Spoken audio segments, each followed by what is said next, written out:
అన్న కానీ తోబుట్టువులు కానీ ఎవరూ లేరు. చూస్తున్నారు కదా మీరు, ఈ ఇంట్లో తనొక్కతే ఉంటుంది. సో తనకి కూడా సహాయం చేయాలనేసి వీళ్ళ సేవా కార్యక్రమాలను సాగిస్తున్నారు.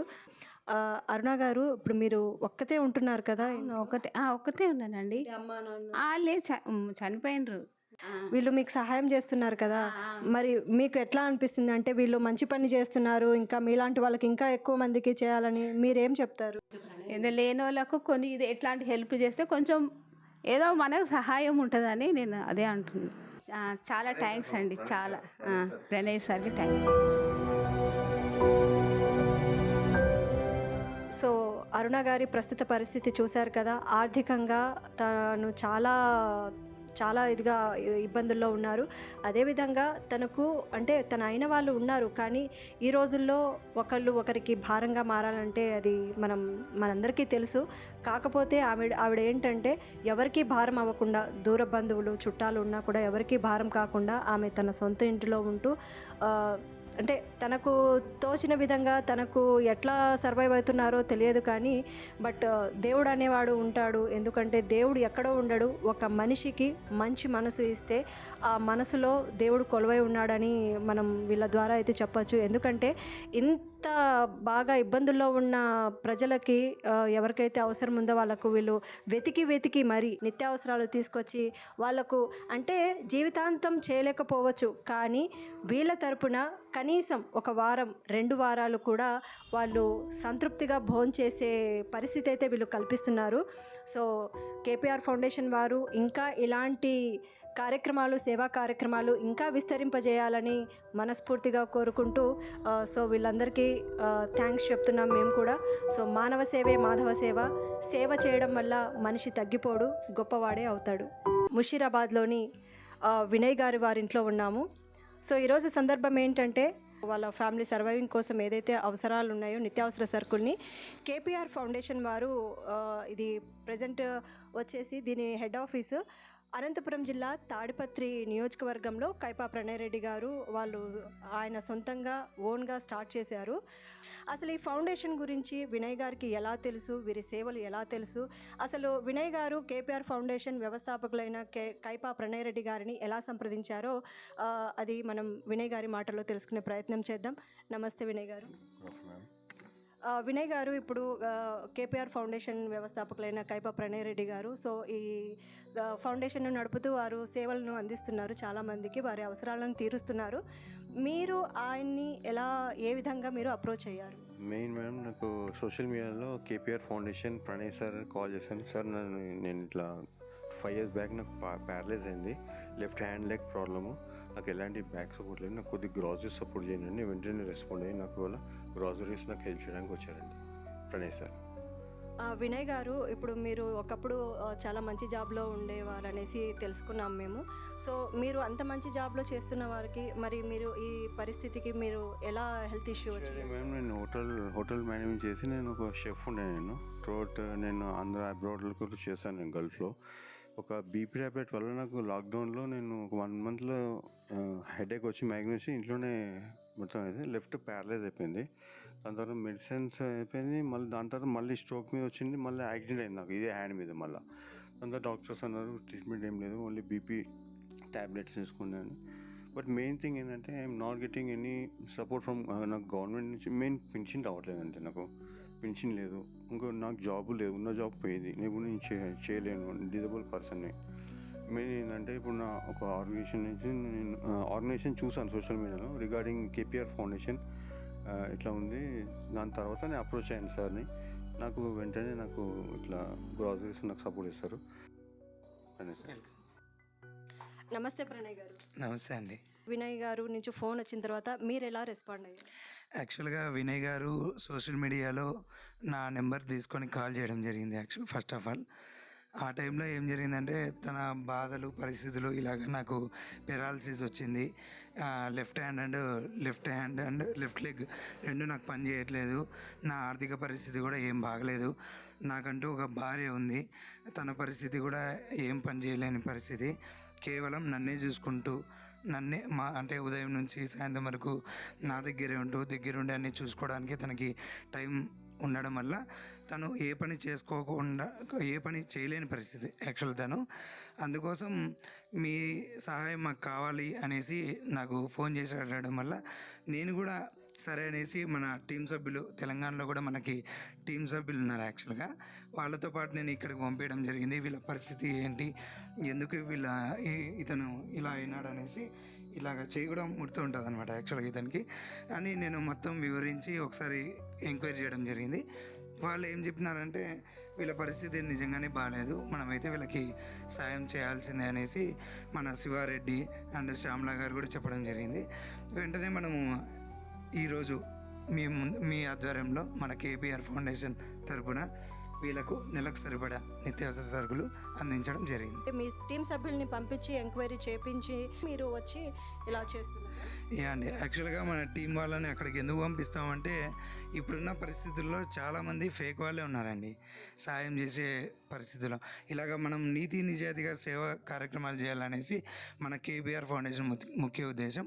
అయితే మనం టీం సభ్యులతో మనం ఎంక్వైరీ చేయించేది డైరెక్ట్గా వాళ్ళ ఇంటికి మాత్రమే కాదు, చుట్టుపక్కల ప్రాంతంలో అంటే పక్కన ఇళ్ళు ఉంటాయి కదా, అక్కడ కూడా వెళ్ళి టీమ్స్ ఇంతకు ఏంటి వాళ్ళ పరిస్థితి, నిజంగా వాళ్ళకి నీడ్ ఉందా లేదా, మనం చేయగలమా చేయలేమా, వాళ్ళ ఆర్థిక పరిస్థితి అండ్ వాళ్ళకి అంటే ఇంట్లో పేరెంట్స్ సహాయం ఉందా లేదా, తల్లిదండ్రులు ఉన్నారా లేదా, భార్య భర్తలు పిల్లలు, ఇలాగా అనేక రకాలుగా ఇక్కడ హైదరాబాద్ మాత్రమే కాదు కానీ వైజాగ్, కాకినాడ, సంథింగ్ అనంతపూర్, కడప, కర్నూలు వివిధ డిస్ట్రిక్ట్స్లలో కూడా మేము సేవా కార్యక్రమాలు అయితే చేస్తున్నాం. ఎక్కడ చేసినా కూడా ఇదే విధంగానే టీం మెంబర్స్ లేకపోయినా కూడా సంథింగ్ రిలేటివ్స్ ఫ్రెండ్ సర్కిల్ ఉంటారు, వాళ్ళు కూడా మాకు సాయం చేస్తారు. అంటే ఇలా వెళ్ళి మీరు ఎంక్వైరీ చేయండి అంటే వెంటనే మాకు సపోర్ట్ చేయడం ఉంటుంది. వాళ్ళు కూడా వెళ్ళి ఎంక్వైరీ చేస్తారు. అక్కడ ఏ ఏరియాలో అయినా సరే టీం మెంబర్స్ లేని సమక్షంలో ఇలాగ మేము రియాక్ట్ అవుతాం అనమాట. ఫ్రెండ్స్ ఆర్ రిలేటివ్స్ సమక్షంలో కూడా రియాక్ట్ అవుతాం. చాలామందికి సాయం చేయాలనేదే మాకు ఆలోచన ఉంది కానీ కొన్ని సిచ్యువేషన్స్లలో కొంతమందికి చేయలేకపోతున్నాం మేము. ఎందుకంటే మాకు నీడ్ అనేది అంటే దాతలు మాకు ఇలాగ లిమిట్గా ఉన్నారు. ఇప్పుడిప్పుడే కష్టపడకుండా ముందుకు వెళ్తున్నాము.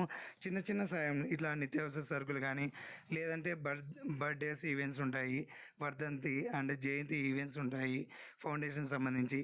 ఒక వృద్ధాశ్రమంలో లేదంటే చిన్నపిల్లల ఆశ్రమాలు ఉంటాయి కదా, అక్కడ కూడా అనేక కార్యక్రమాలు చేస్తుంటాము. ఒకప్పుడు బ్లడ్ క్యాంప్స్ పెట్టాము. ఇప్పుడు ఇంకొకటి ఏంటంటే కొత్తగా మేము ఒకటి ప్లాన్ చేసినాం యాక్చువల్గా. ఫంక్షన్ హాల్స్లలో ఫుడ్ మిగిలిపోతుంది, ఇట్లా మీ ఫౌండేషన్ వాళ్ళు మీరు తీసుకొని వెళ్తారా అని మమ్మల్ని అడిగారు చాలాసార్లు. కానీ మేము దానికి సంబంధించిన ఫండ్ రైజింగ్ చేయడం వల్ల కేవలం 1,05,000 రూపాయలు మాకు అందింది. ముందుగా దాతలందరికీ పేరు పేరున నేను మా ఫౌండేషన్ తరపున నేను ధన్యవాదాలు తెలుపుకుంటున్నాను. ఎందుకంటే 1,05,000 చిల్లర వరకు మాకు వచ్చిందంటే చాలా సంతోషం అనిపించింది. ఇంకా మాకు 1,19,000 చిల్లర వరకు అమౌంట్ రావాల్సింది. ఆ అమౌంట్ వస్తేనే మేము ఒక వెహికల్ కొనగలం, ఓమ్ని వెహికల్ అనేసి ఒకటి కొనగలము. వాటితో మేము చాలామందికి అంటే రోడ్డు ఇరువైపులా ఉన్న ఇబ్బంది పరంగా ఉంటారు కదా, వాళ్ళకి కానీ ఓల్డ్ ఏజ్ హోమ్స్ ఇంకా ప్రభుత్వ హాస్పిటల్స్ దగ్గర చాలామంది ఏం జరుగుతుందంటే ఫుడ్ లేక చాలా ఇబ్బంది పడుతున్నారు. యాక్చువల్గా ప్రభుత్వ హాస్పిటల్స్ దగ్గరికి వచ్చేదే అంటే ఆర్థికంగా లేని వాళ్ళు మాత్రమే వాళ్ళు వస్తారనమాట. ఇలాగా కావాలనేసి మాకు హాస్పిటల్స్ ట్రీట్మెంట్ సంబంధించి వస్తారు. వాళ్ళకి సంబంధించిన అక్కడికి వచ్చిన వాళ్ళు చూసుకోవడానికి వచ్చిన వాళ్ళకి మేము ఫుడ్ డిస్ట్రిబ్యూషన్ చేయాలనేసి ఒక ప్లానింగ్లో ఉన్నాము. కానీ వాటికి సంబంధించి పోస్ట్పోన్ అవుతూ ఉంది. త్వరలోనే వాటిని కూడా మేము ఓపెనింగ్ చేసి ఖచ్చితంగా మేము ఇంకా మన సంస్థని ముందుకు తీసుకుపోవడానికి మేము క్రియాశీలకంగా టీం సభ్యులు అందరం కలిసి పనిచేస్తామని కోరుకుంటున్నాను. గత 4-5 ఇయర్స్ నుంచి మన శ్యామ్లా గారు కూడా చాలా సపోర్ట్ చేస్తున్నారు ఫౌండేషన్కి అనేసి నేను గత వారంలో తనకి తెలంగాణ ఉమెన్స్ స్పోర్ట్ ప్రెసిడెంట్గా నేను నియమించడం జరిగింది గత వారంలోనే. ఈ విషయం చాలామందికి మన టీం సభ్యులకు తెలుసు కానీ బయట సొసైటీకి నేను ప్రకటించలేదు. ఈ మీడియా తరపున కూడా నేను శ్యామ్లా గారిని నేను తెలంగాణ ఉమెన్స్ మహిళా ప్రెసిడెంట్గా నియమిస్తున్నాను. శివారెడ్డి తెలంగాణ ప్రెసిడెంట్గా నేను నియమిస్తున్నాను. ఎందుకంటే శివారెడ్డి అనే వ్యక్తి ఒక జాబ్ హోల్డర్. యాక్చువల్గా ఒక హాస్పిటల్లో తను ఉద్యోగం చేసుకుంటూ ఈ హాస్పిటల్లో కూడా చాలామందికి వైద్య సేవలు ఉచితంగా చేసేవాడు. అందుకోసం అతను కూడా చాలా ఇంట్రెస్ట్ ఉంది. ఇంతకుముందు కూడా 3, 4, 5 కార్యక్రమాలలో తెలంగాణలో చేసే ప్రోగ్రామ్స్లలో కూడా అతను పార్టిసిపేట్ చేయడం జరిగింది. ఒక ప్లాన్తో వెళ్తున్నారు. మీ బయట ఏది ఎక్స్పెక్ట్ చేయట్లేదు మీరు. జస్ట్ మీ ఫ్రెండ్ సర్కిల్తో, తర్వాత మీకు తెలిసిన వాళ్ళ ద్వారానే మీరు ఇంత మంచి కార్యక్రమాన్ని పూనుకొని సో ఎవరికైతే అవసరం ఉందో నిత్య అవసరాలను మీరు తీరుస్తున్నారు, నిత్యావసరాల వస్తువులతోటి. సో మీరు ఈ ఫౌండేషన్ గురించి మీరేమని చెప్తారు? నేను ఈ కేపీఆర్ ఫౌండేషన్ అనేది గత 5 సంవత్సరాల నుంచి వింటున్నాను కూడా. నేను దాన్ని చూస్తూ సోషల్ మీడియాలో కానీ యూట్యూబ్లో కానీ చూస్తూ ఉంటాను. కానీ అది నిజమా కాదు నేను చూసుకున్నాను. అక్కడికి వెళ్ళి పరీక్షించడం జరిగింది. నేను కూడా కొన్ని కార్యక్రమాలు పాల్గొనడం జరిగింది ఇంటర్నల్గా అక్కడ జరిగిన. సో నాకు నచ్చి కూడా నేను జాయిన్ అవ్వడం జరిగింది ఈ ఫౌండేషన్లో. ఇలాంటి దాతలకు ఇంకా ముందుకు రావాలి, ఇలాంటి సేవా కార్యక్రమాలు ఇంకా ఎన్నో చేయాలి అనుకుంటున్నాను. సో మీకు 2 మేనేజ్ చేయడం కష్టం అవ్వదా? అది మనం చేయాలనుకుంటాం కాబట్టి చేస్తాం అంతే. రైట్ అండి. చాలా మంచి సంకల్పం, చాలా మంచి మనసుతో తీసుకునే నిర్ణయాలన్నీ ఇలానే ఉంటాయి. ఇది జాబ్కి ఎఫెక్ట్ పడకూడదు, అలాగే మనసుకు సాటిస్ఫాక్షన్ అనేది ఉంటుంది కదా. సో ఆ సాటిస్ఫాక్షన్ మనసాక్షికి సంతృప్తినిచ్చేది అంటే ఒక సేవ. మానవ సేవే మాధవ సేవ అన్నారు కాబట్టి, సో మనిషి తలుచుకుంటే ఒకరికి మనం సాయం చేయాలి అని సేవాగుణం కలిగి ఉంటే అది జాబు ప్రెజర్సే కాదు కదా, కుటుంబ ప్రెజర్సే కాదు కదా అనేసి ఇక్కడ శ్యామల గారు, తర్వాత శివారెడ్డి గారు అయితే నిరూపిస్తున్నట్టే అనిపిస్తుంది. ఇంకొన్ని విషయాలు శ్యామల గారి మాటలో తెలుసుకునే ప్రయత్నం చేద్దాం. నమస్తే శ్యామల గారు. నమస్తే అండి. మీరు ఇందాక ప్రణయ్ గారు చెప్పారు, అంటే మీరు కూడా చాలా ఇయర్స్ నుంచి సేవా కార్యక్రమాల్లో పాల్గొంటూ మీ వంతు కూడా మీరు పేదలకు సహాయం చేస్తూ మీరు కూడా చాలా యాక్టివ్గా ఉన్నారు ఈ సేవా కార్యక్రమాల్లో. మరి అటువంటి చూసుకుంటే మీరు ఒక హౌస్ వైఫ్, మీకు పిల్లలు ఉన్నారు, బరువు బాధ్యతలు ఉంటాయి, చాలా రెస్పాన్సిబిలిటీస్ ఉంటాయి. తర్వాత మళ్ళీ ఇట్లా ఈ యాక్టివిటీస్లో పాల్గొనడం అంటే అది మామూలు విషయం కాదు. మీరు ఎలా మేనేజ్ చేస్తున్నారు? ఫస్ట్ ఆఫ్ ఆల్ ప్రణయ్ గురించి చెప్పాలి. ఆ అబ్బాయి నాకు ఒక 5 years నుంచి ఫేస్బుక్లో తెలుసు. నేను తను చేస్తున్న సేవలను చూసే నేను యాక్సెప్ట్ చేశాను ఫ్రెండ్గా. అంత మునుపు నేను కూడా ఒక దాతగా ఉన్నాను తనకు సపోర్ట్ చేసుకుంటూ. నేను ఎప్పుడు ఇలా డైరెక్ట్గా పార్టిసిపేట్ చేయలేదు. తిని అన్నారు మనకు కూడా తెలంగాణలో అవసరం అవుతుంది, సో మీరు ఎందుకు రాకూడదు అని అడిగారు. సో నేను కూడా ఆలోచించి ఇంట్లో మా హస్బెండ్ని అడిగితే సరే నీ ఇష్టము, నీకు ఇంట్రెస్ట్ ఉంటే చేసుకో అని చెప్పారు. సో పిల్లలు కూడా కొంచెం పెద్దవాళ్ళు అవ్వడం వల్ల నాకు ఇంట్లో కొంచెం బాధ్యతలు కూడా ప్రస్తుతానికి తగ్గాయి. సో సరే చూద్దాంలే, ఇంకా ప్రణయ్ ఉన్నాడు కదా సపోర్ట్గా, చూద్దాము అనుకుని నేను కూడా వచ్చాను. ఇంకా వేరే మహిళలకి మీరేం చెప్తారు? మనం చేయాలి అనుకుంటే మన టైంని ఎలాగైనా అడ్జస్ట్ చేసుకొని చెయ్యొచ్చు. ఎవరైనా మనసుంటే మార్గం ఉంటుంది అంటారు కదండి. సో ఇక్కడ కూడా అంతే. సో మనమేమి రోజు వచ్చి ఇలా ఏమి చెయ్యం కదా, అవసరమైనప్పుడు మాత్రమే. కాబట్టి ఆ టైంని అడ్జస్ట్ చేసుకుంటూ ఇంట్లో చూసుకుంటూ రావచ్చు. ఒకవేళ అందరు మహిళలు రాలేకపోయినా కనీసం దాతలుగా అయినా మాకు సపోర్ట్ చేయండి. ఒకవేళ మీరు డైరెక్ట్గా ఇక్కడికి వచ్చి మాతో పాటు చేయలేకపోయినా మాకు దాతలుగా ఉన్నా కూడా మీ తరపున మేము మరింత మందికి సహాయం చేయగలము. వీళ్ళదంతా ఒక ఫ్రెండ్స్ గ్రూప్, అది కూడా సోషల్ మీడియా ద్వారా, ఫేస్బుక్ ద్వారా వీళ్ళు పరిచయమైన ఫ్రెండ్స్ వీరు. సో ఫ్రెండ్స్కే ఒక మంచి ఆలోచన వచ్చి ఇంత మంచి ప్రోగ్రామ్స్ చేస్తున్నారు వీళ్ళు. సో ఇలాంటి ప్రోగ్రామ్స్ వీరు ఇంకా ఎన్నో చేయాలని మనస్ఫూర్తిగా కోరుకుంటూ, వీళ్ళని చూసి చాలామంది ఇన్స్పైర్ అవ్వాలి. ఎందుకంటే ప్రస్తుత సమాజంలో ఇలాంటి పర్సన్స్, ఇలాంటి వ్యక్తులు చాలా అవసరం. ఇలాంటి సంస్థలు చాలా అవసరం. పేదవారికి కానీ, అవసరాలు ఉన్నవారికి కానీ ఇలాంటి సంస్థలు చాలా అవసరం. సహాయం చేయాలంటే డబ్బే అవసరం కాదండి, మంచి మనసు ఉండాలి.